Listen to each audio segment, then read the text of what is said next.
আমি বলবো। তোজো, তুমি কি করছো এখানে? গাড়িতে উঠবে? তুমি গাড়ি চালাতে পেরে গেছো?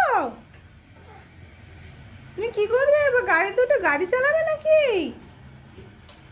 কোথায় যাবে গাড়ি চালিয়ে? কি করে গাড়ি চালাতে হয়? কোনটা আগে দিতে হবে? কোনটা দেখাও? চাবিটা আগে দিতে হবে, তারপরে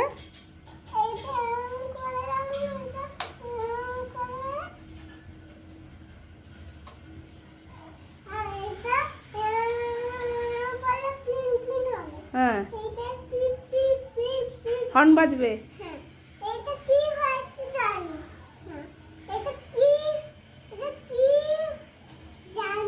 জানো না? আমিও জানি না, আমি কি গাড়ি চালাতে পারি? হ্যাঁ, পাপাকে জিজ্ঞেস করবে। এবার নেমে পড়ো।